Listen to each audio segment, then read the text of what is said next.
Ya pemirsa, untuk itu hadir bersama kami di studio pengamat kebijakan publik Darun Dono, dan kami masih berusaha untuk menghubungi Wali Kota Bandung, Bapak Ridwan Kamil, melalui sambungan telepon. Selamat datang Pak Darun Dono. Selamat datang. Pak, ini kita melihat bahwa Pak Wali Kota ini mau menjadikan beberapa pengemis dan gelandangan serta anak jalanan ini untuk dirubah menjadi pegawai kebersihan di Kota Bandung. Bagaimana menurut Anda? Ya, selama itu memperbaiki nasib orang miskin, saya mendukung. Ya, cuman mekanismenya seperti apa ya harus diatur sebaik-baiknya. Saya sendiri tidak begitu tahu Bandung, saya lebih banyak tahu Jakarta. Kalau lingkungan mereka perbaiki, kesehatan mereka lebih baik, mungkin tidak perlu dipekerjakan, mereka bisa mengusahakan secara mandiri. Tapi permasalahannya yang pro kontra di sini adalah wali kota ingin mensejahterakan mereka dengan menjadikan petugas kebersihan.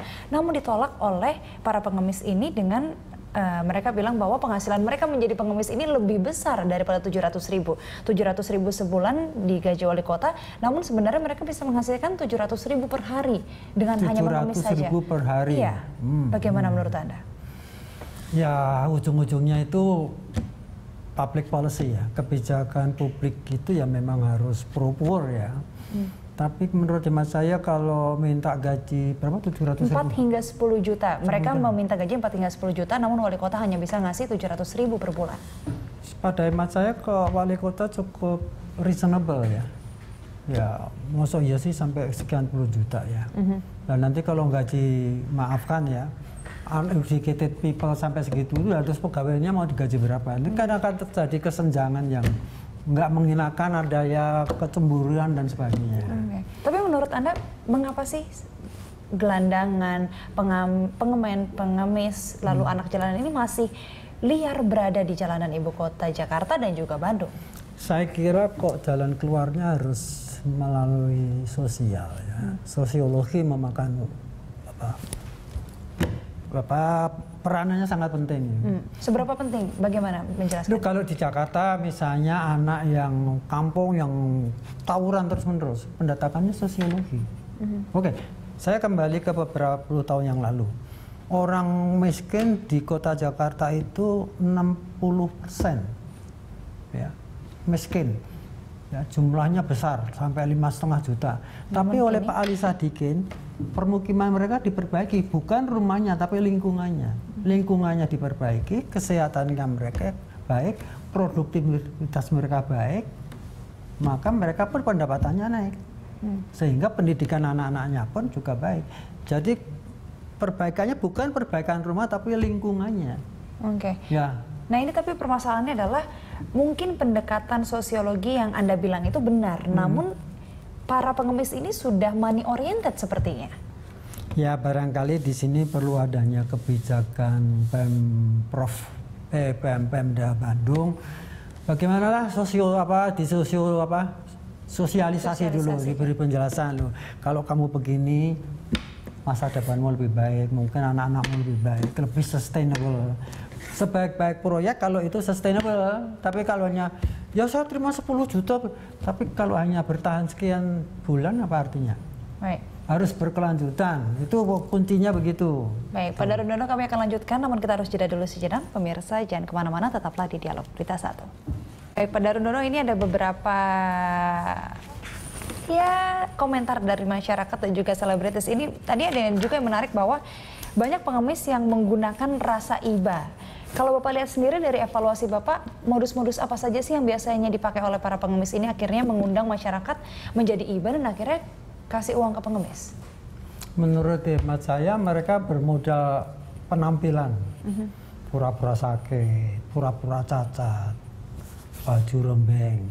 Tapi kalau orang-orang yang pura-pura begitu, kalau dilihat dari agama apapun kan nggak boleh, itu kan bohong. Ya kan?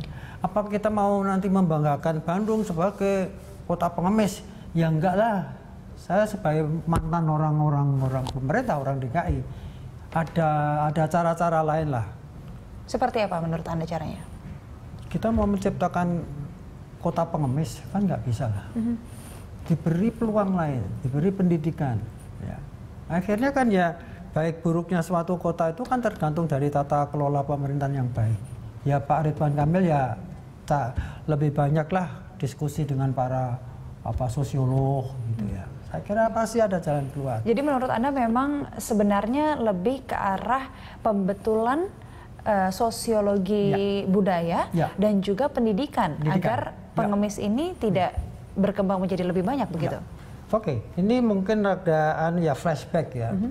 Saya kebetulan beruntung memimpin proyek perbaikan kampung zaman Pak Ali Sadikin. Ya, saya memimpin 14 tahun. Sebelumnya kampung itu kan kumuh. Wah, nggak cuma miskin, nggak cuma jadi pengemis. Ya, banyak yang macam-macam, masalah sosialnya banyak.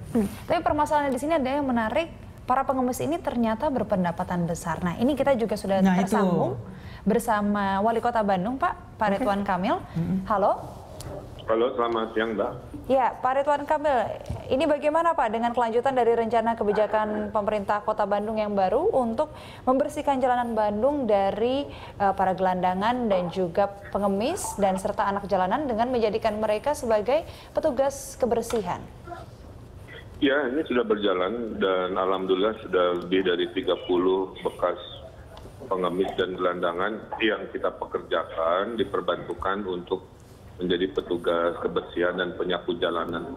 Dan ternyata tugasnya bagus ya kalau diberi arahan. Jadi ada masalah di mana mengemis itu adalah mentalitas, Mbak. Bukan karena masalah kebutuhan ekonomi gitu.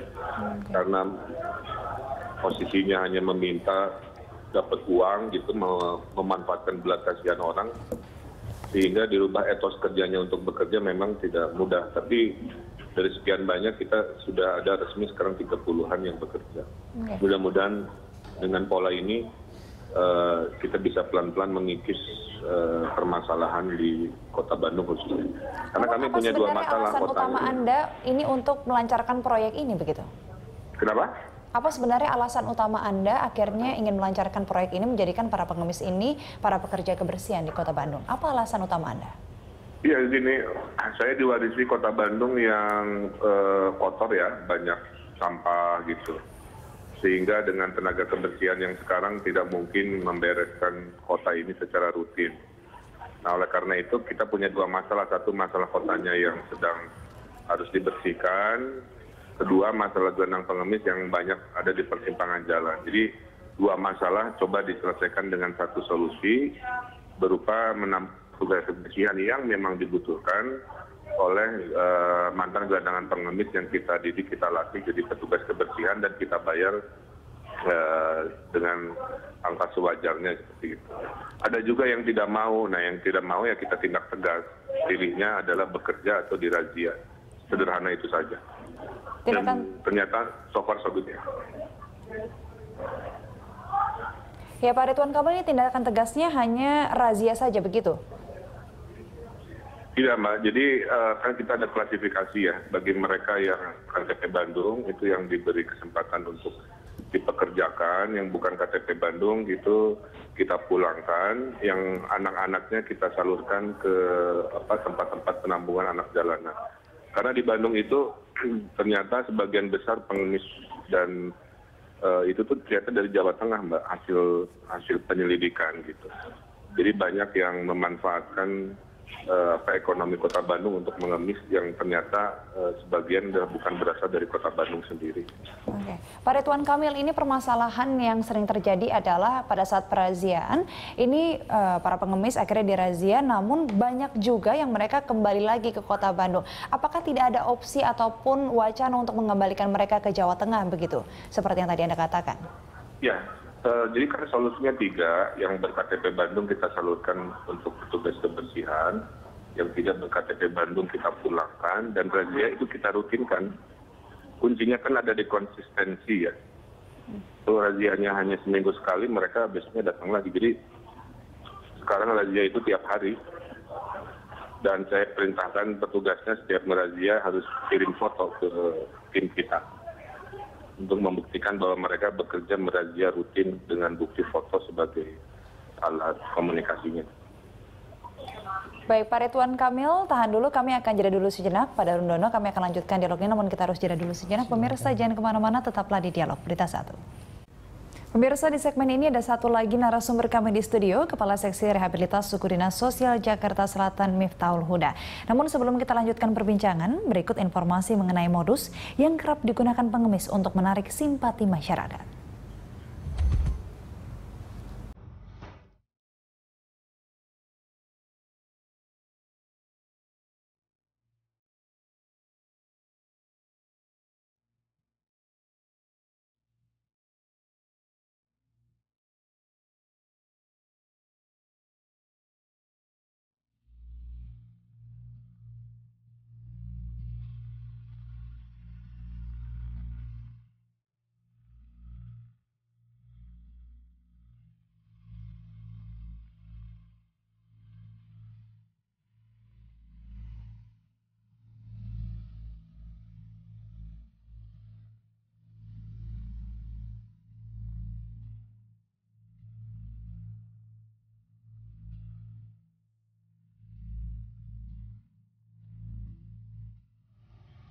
Ya pemirsa, Anda kembali di Dialog Berita 1.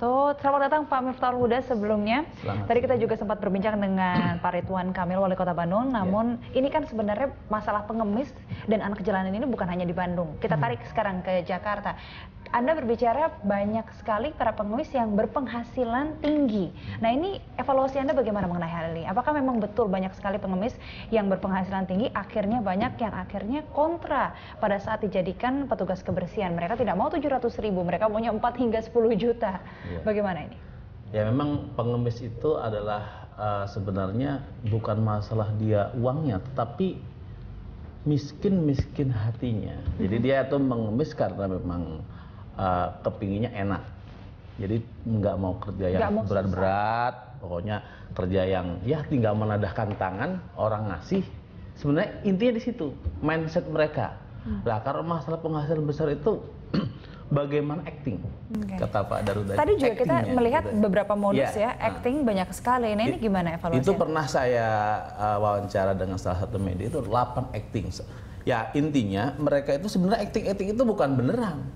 Contohnya kaki, pura-pura dia buntung tangannya gitu kan. Itu sebenarnya nggak buntung, pura-pura buta. Ketika dia pura-pura buta minta gitu kan.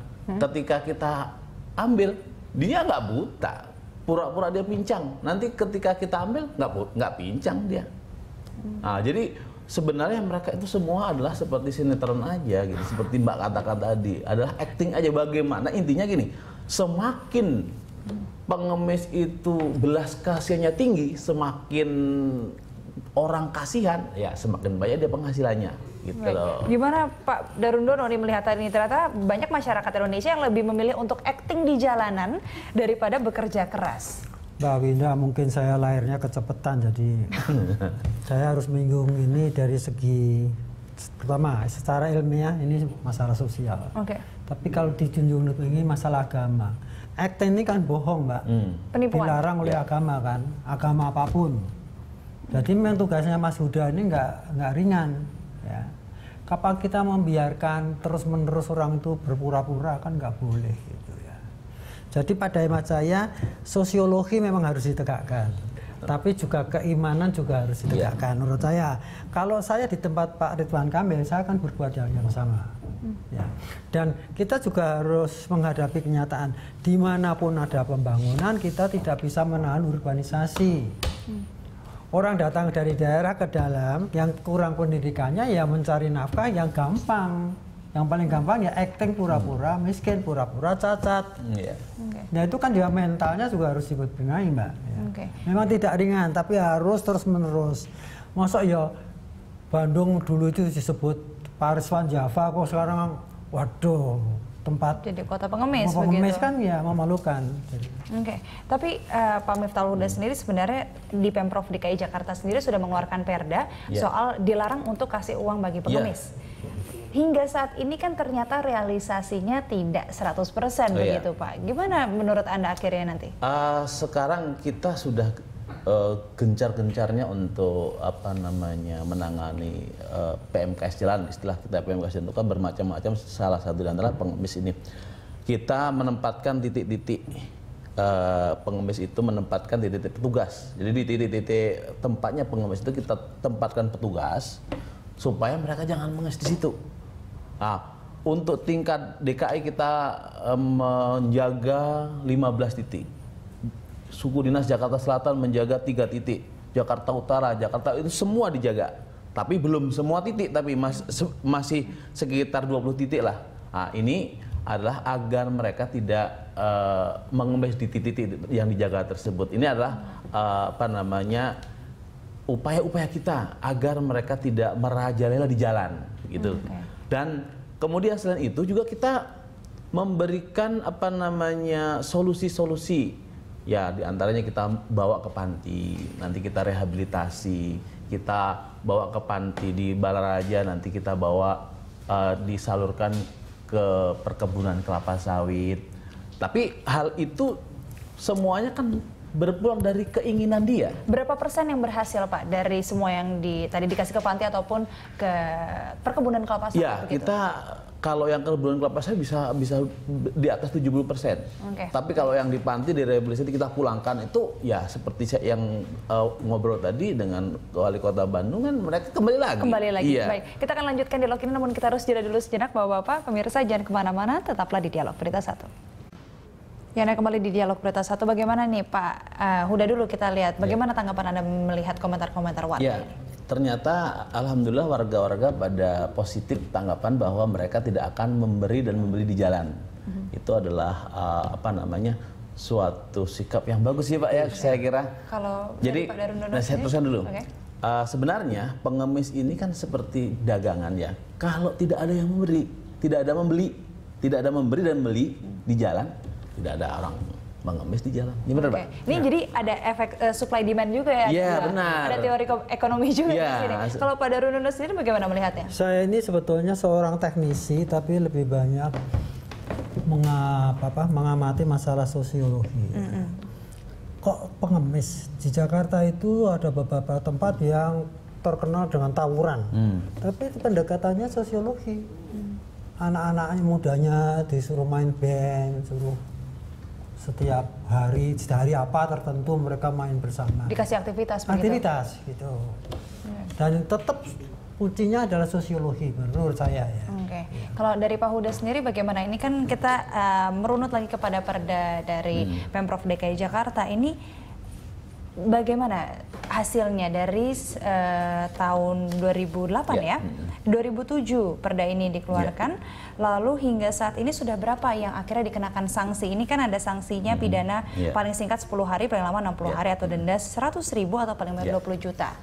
Kalau itu di pengadilan sih kita tidak main di pengadilan, kalau di sosial ya kita bawa ke panti, di rehabilitasi.